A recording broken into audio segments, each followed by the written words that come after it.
आपको पता चल गया कि पैरावेंट्रिकुलर जो है वो ऑक्सीटोसिन को रिलीज़ करता है और सुप्रा ऑप्टिक जो है वो एडीएच को सेक्रेट करता है। सबसे पहले ऑक्सीटोसिन के फंक्शन को देख लेते हैं। तो ऑक्सीटोसिन जो है वो मेनली 4 चीज़ों पर एक्ट करता है और वहाँ पे डिफरेंट तरह के अपने फंक्शन परफॉर्म करता है। तो हम बारी बारी देखते हैं। सबसे पहले जो है ये ब्लड वेसल्स पर एक्ट करता है, ठीक है। ये ब्लड वेसल्स पर जब एक्ट करता है तो वहाँ पर ये करवाता है वेजो डायलेशन।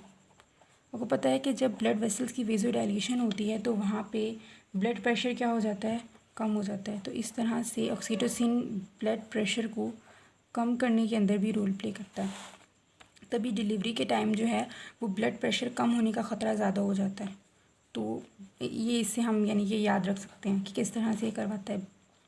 उसके बाद सेकेंड ये एक्ट करता है किडनी के ऊपर, और इसका किडनी के ऊपर जो है ना वो एडीएच की तरह का एक्शन होता है। मतलब हमें पता है कि एडीएच जो है वो वाटर की कंजर्वेशन कराता है, यानी कि वाटर की रीअब्जॉर्प्शन को बढ़ा देता है। अभी मैं कुछ देर बाद बताऊंगी आपको एडीएच के प्रॉपर फंक्शन, लेकिन हमें एक जनरल सा पता है कि वो वाटर की कंजर्वेशन को बढ़ा देता है। तो बिल्कुल ये भी वाटर इंटॉक्सिकेशन कराएगा,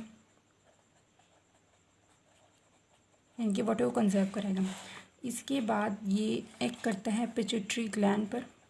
मुझे पता है आपने ये वाले फंक्शन नहीं पढ़े होंगे, और जो बाद में 2 में बताऊंगी ना वो आपने पढ़े होंगे, तो ये मैं इसलिए पहले बता रही हूँ ताकि आपको याद रहे। तो हम कहाँ पे थे कि ये पिट्यूटरी ग्लैंड पर एक्ट करते हैं। और पिट्यूटरी ग्लैंड के अंदर मैंने जो आपको एंटीरियर पिट्यूटरी के एक हार्मोन प्रोलैक्टिन बताया, ये प्रोलैक्टिन की सिक्रीशन करवाते हैं। और क्योंकि इसका काम एडीएच की तरह होता है तो हमें एडीएच की ज़रूरत नहीं पड़ती इस टाइम, इस वजह से ये एडीएच की इनहिबिशन कराते हैं। प्रोलैक्टिन की सिक्रीशन और एडीएच की इनहिबिशन। प्रोलैक्टिन का मैंने कहा था कि ये जो है मिल्क प्रोडक्शन और मेमरी ग्लैंड की डेवलपमेंट कराते हैं, और ऑक्सीटोसिन जो है वो मिल्क इजेक्शन करवाता है। तो इसलिए इनको साथ साथ ही प्रोड्यूस होना चाहिए, इस वजह से ये पिट्यूटरी ग्लैंड पर करता है, प्रोलैक्टिन की सिक्रीशन कराता है और एडीएच की जो है वो इनहिबिशन करा देता है। उसके बाद फोर्थ जो है ये यूट्रस पर एक्ट करता है और जो है प्रेग्नेंट यूट्रस की कंट्रैक्शन करवाता है, जिसकी वजह से पार्चुरेशन का प्रोसेस हो सकता है, ठीक है। इस वजह से ये पॉसिबल होता है। तो पार्चुरेशन यानी कि चाइल्ड बर्थ करवाता है। अब हमें कैसे पता चला कि इसका पार्चुरेशन के अंदर रोल है, इसके हमें 3 एविडेंस मिले। पहला ये कि जब भी यानी कि लेबर के टाइम क्या होता है कि ब्लड के अंदर इसका लेवल बढ़ जाता है, ये इसकी एक इंडिकेशन थी। उसके बाद ऐसे ऑर्गेनिज्म जिसके अंदर ये वाला हार्मोन मतलब कि हाइपोथैलेमस को रिमूव किया हो, यानी कि ये हार्मोन रिलीज़ ना हो रहा हो, उसके अंदर लेबर का टाइम जो है वो बहुत ज़्यादा इंक्रीज़ हो जाता है। और थर्ड ये था कि जब फीटस का हेड जो होता है वो सर्विक्स को जाके डायलेट करता है, तो वहाँ से न्यूरोनल सिग्नल्स जो रिलीज़ होते हैं वो जाके इस हार्मोन की प्रोडक्शन को बढ़ाते हैं, यानी कि हाइपोथैलेमस पर एक्ट करके इस हार्मोन के प्रोडक्शन को बढ़ाते हैं, जिसका मतलब ये एविडेंस कंप्लीट हो गया है कि ये जो है ऑक्सीटोसिन ये कंट्रैक्शन ऑफ यूट्रस करवाते हैं। तो ये 3 एविडेंस भी आपने याद रखने हैं। उसके बाद इसका 5th और मोस्ट इम्पॉर्टेंट फंक्शन जो है वो मेमरी ग्लैंड के ऊपर है। मेमरी ग्लैंड के ऊपर ये क्या करवाता है वहाँ पे। अब मेमरी ग्लैंड के अंदर क्या है कि ये मिल्क इंजेक्शन करवाते हैं। ये एक इम्पॉर्टेंट क्वेश्चन आ जाता है, what is milk let down. तो उसके लिए मैं आपको बताती हूँ किस तरह आपने लिखना है। तो इसका प्रोसीजर किस तरह से होता है। सबसे पहले जो है स्टिमुलस आता है, यानी कि जो सक्लिंग होती है वो स्टिमुलस आएगा मेमरी ग्लैंड के ऊपर। वहाँ से सेंसरी न्यूरॉन जो हैं वो स्टिमुलेट होते हैं। सेंसरी न्यूरॉन्स के स्टिमुलेट होने के बाद क्या होता है, ये जाके मेनली हमने क्या कहा था कि ऑक्सीटोसिन कहाँ से रिलीज़ होता है, पैरावेंट्रिकुलर से, लेकिन कुछ अमाउंट के अंदर जो है वो सुपर ऑप्टिक से भी रिलीज़ हो रहा होता है। इस वजह से सेंसरी न्यूरॉन जो है वो जाके दोनों को स्टिमुलेट करते हैं, यानी कि सुप्रा ऑप्टिक एंड पैरावेंट्रिकुलर दोनों को जाके ये स्टिमुलेट करते हैं। वो फिर क्या करते हैं, ये ऑक्सीटोसिन को रिलीज़ कराते हैं। ऑक्सीटोसिन जो है वो ब्लड के अंदर चला जाता है, ठीक है।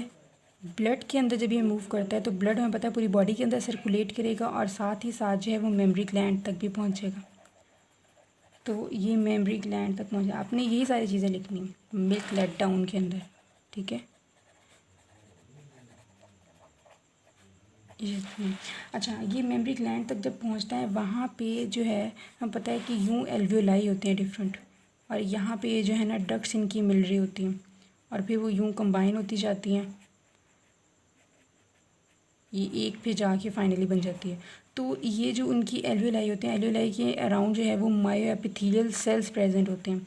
ऑक्सीटोसिन क्या कराता है, इन मायोएपिथेलियल सेल्स को जाके कंट्रैक्ट कराता है, जिसकी वजह से यहाँ से मिल्क जो है वो इन डक्ट्स की तरफ आ जाता है। तो हम यहाँ पे क्या करेंगे, कंट्रैक्शन ऑफ मायोएपिथेलियल सेल्स, ठीक है, मायोएपिथेलियल सेल्स, जिसकी वजह से एल्वेलाई कंट्रैक्ट होंगे। एल्वेलाई के कंट्रैक्ट होने की वजह से मिल्क इजेक्शन होगी, जिसको हम बोलते हैं मिल्क लेट डाउन।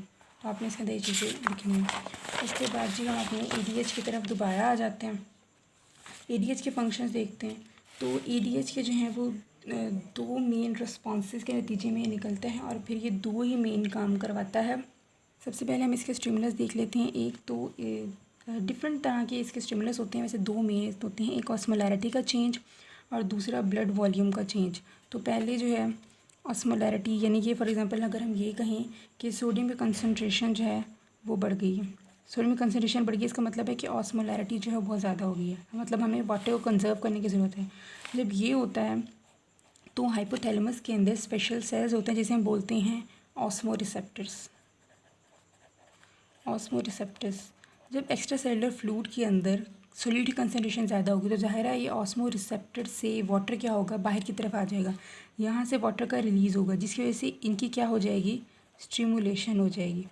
जब इनकी स्टिमुलेशन होगी तो ये स्टिमुलेट करेंगे हाइपोथैलेमस को और वहाँ से ये सिक्रीट करवाएंगे एडीएच को, ठीक है, एडीएच की सिक्रीशन हो जाएगी। बाद में हम देखते हैं एडीएच का फंक्शन परफॉर्म करता है। और दूसरा क्या होता है, ब्लड वॉल्यूम।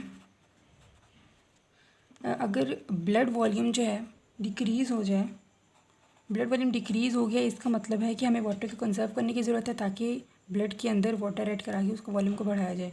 तो एक्चुअली अब ये प्रोसीजर किस तरह से होता है, हमारा जो एट्रिया होता है उसके अंदर होते हैं स्ट्रेच रिसेप्टर प्रेजेंट। तो जब भी ब्लड का वॉल्यूम ज़्यादा होता है, मतलब कंटिन्यूसली ऐसे हो रहा होता है, ब्लड का वॉल्यूम जब नॉर्मल होता है तो एट्रिया स्ट्रेच हो रहे होते हैं, जिसकी वजह से यहाँ पे सिग्नल्स आ रहे होते हैं कि हमें एडीएच की भी ज़रूरत नहीं है। लेकिन जैसे ही ब्लड का वॉल्यूम कम होता है, एट्रिया के अंदर जो स्ट्रेच रिसेप्टर हैं वो अनएक्साइट हो जाते हैं, ठीक है। क्या लिखेंगे, stretch receptor in atria unexcited हो गए हैं। जब वो अनएक्साइट होते हैं जिसकी वजह से एडीएच की नॉर्मली जो प्रोडक्शन हो रही होती है वो क्या हो जाती है, डिक्रीज़ हो जाती है, ठीक है। तो क्योंकि अब अनएक्साइट हो रहे हैं तो हमें ब्लड का वॉल्यूम बढ़ाना है, तो एडीएच की प्रोडक्शन क्या हो जाएगी, ज़्यादा हो जाएगी। अब हम देखते हैं एडीएच हमारी बॉडी के अंदर कौन कौन से काम करते हैं। तो इनका मेन मकसद क्या होता है, ऑस्मोलैरिटी को मेंटेन करना है और ब्लड वॉल्यूम को मेंटेन करना है। तो कैसे करेंगे, नॉर्मली ये आप ऐसे रीनल सिस्टम के अंदर पढ़ेंगे। हमारी जो नेफ्रॉन होता है, नेफ्रॉन का आपने देखा था कि कुछ पार्ट होते हैं वो वाटर परमेबल होते हैं और उनको, यानी कि वो हर कंडीशन के अंदर वाटर परमेबल होते हैं, और कुछ ऐसे होते हैं जो कि वाटर इम्परमेबल होते हैं, कुछ भी कर लो उनकी परमेबिलिटी वो इसको डेवलप नहीं कर सकते। लेकिन कलेक्टिंग डक्ट और कलेक्टिंग ट्यूब्यूल ऐसे पार्ट हैं जो कि नॉर्मली इम्परमेबल होते हैं, लेकिन जैसे ही उन पर एडीएच चेक करता है तो उनकी परमेबिलिटी बढ़ जाती है और वो वाटर की रिअब्जॉर्प्शन करवा लेते हैं। तो एडीएच क्या करता है, हमारी कलेक्टिंग डक्ट और कलेक्टिंग ट्यूब्यूल्स पर एक्ट करता है। पहले तो ये भी कलेक्टिंग डक्ट और कलेक्टिंग ट्यूब्यूल्स पर एक्ट करेंगे तो ये क्या करेंगे, रीअब्जॉर्प्शन को बढ़ा देंगे। इन कलेक्टिंग डक्ट और ट्यूब्यूल से रीअब्जॉर्प्शन बढ़ेगी तो ऑटोमेटिकली वाटर की कंजर्वेशन ज़्यादा होगी, जिसकी वजह से दोनों मसले हमारे हल हो जाएंगे, सोडियम कंसनट्रेशन भी नॉर्मल हो जाएगी और ब्लड वॉल्यूम भी हमारा नॉर्मल हो जाएगा। और दूसरे तरीके से कैसे काम कराता है, ये वेजो कंस्ट्रिक्शन करवाते हैं, ठीक है। एक कलेक्टिंग डक्ट वाला काम और दूसरा ये कराते हैं वेजो कंस्ट्रिक्शन, ठीक है। ये वेजो कंस्ट्रिक्शन क्यों कराते हैं, वेजो कंस्ट्रिक्शन होगी तो क्योंकि देखिए ब्लड वॉल्यूम कम था जिसकी वजह से ब्लड प्रेशर भी क्या था, कम था, तो ये वेजो कंस्ट्रिक्शन करा के ब्लड प्रेशर को नॉर्मल की तरफ लाने की कोशिश करते हैं। इसके अलावा जो है मैं आपको ये बता देती हूँ कि ये जो है कलेक्टिंग डक्ट पे किस तरह से करके उसकी परमेबिलिटी को किस तरह से बढ़ाते हैं। तो एक्चुअली जो है वो अगर मैं आपको नेक्स्ट पेज पर बताती हूँ, जैसे अब यहाँ पर देखें, ये मैंने कलेक्टिंग डक्ट और कलेक्टिंग ट्यूब्यूल का एक सेल बना दिया, ठीक है। अब इस सेल के अंदर ना वेजिकल्स पड़े होते हैं, इन वेजिकल्स के ऊपर वाटर चैनल यानी कि एक्वापोरिन्स 2 पड़े होते हैं। नॉर्मली ये सेल के अंदर पड़े होते हैं। देखिए जब ये वाटर चैनल की वजह से वाटर अंदर की तरफ एब्जॉर्ब हो सकता है ना, नॉर्मली ये बाहर नहीं होते। ठीक है, ये एक्वापोरिन्स 2 जो हैं, एक्वापोरिन 2 ये सेल के अंदर वेसिकल के अंदर पड़े होते हैं। अब जैसे ही EDH आया, EDH हमें पता है कि यहाँ पे उसके लिए जो रिसेप्टर होगा वो सर्पेंटाइन रिसेप्टर होगा। ये 1 2 3 4 5 6 और 7, ठीक है, 7 टाइम टर्न करता है ना जो सर्पेंटाइन रिसेप्टर होता है। तो ये सर्पेंटाइन रिसेप्टर मैंने यहाँ पे बना दिया। EDH यहाँ पे आके इसके साथ अटैच होगा। जब ये यहाँ पे अटैच होगा तो ये G प्रोटीन को एक्टिवेट करेगा। G प्रोटीन जब एक्टिवेट होगी वो जाके एडिनाइलाइल साइक्लेस को एक्टिवेट करेगा। एडिनाइलाइल साइक्लेस, एडिनाइलाइल साइक्लेस क्या कराता है, सेल के अंदर CAMP के लेवल को बढ़ा देता है। CAMP के लेवल बढ़ा तो वो जाके प्रोटीन काइनेज ए की को प्रोडक्शन करा देता है। Protein kinase A in vesicles के पास जाते हैं और इनकी फॉस्फोराइलेशन करा देते हैं। ठीक है, यहाँ पे फॉस्फेट ऐड कर देते हैं। जब इन पे फॉस्फेट अटैच कर देते हैं सारे, तो ये क्या करते हैं, इसकी ल्यूमिनल मेम्ब्रेन की तरफ जाते हैं और ये जाके ओपन हो जाते हैं। इसकी वजह से ये एक्वापोरिन 2 जो है वो इस मेम्ब्रेन की तरफ आ जाते हैं और इसकी परमेबिलिटी को बढ़ा के रिअब्जॉर्प्शन को बढ़ा देते हैं। तो एक्चुअली ये प्रोसीजर होता है कि किस तरह से वो वाटर की रिअब्जॉर्प्शन को ज़्यादा कराते हैं।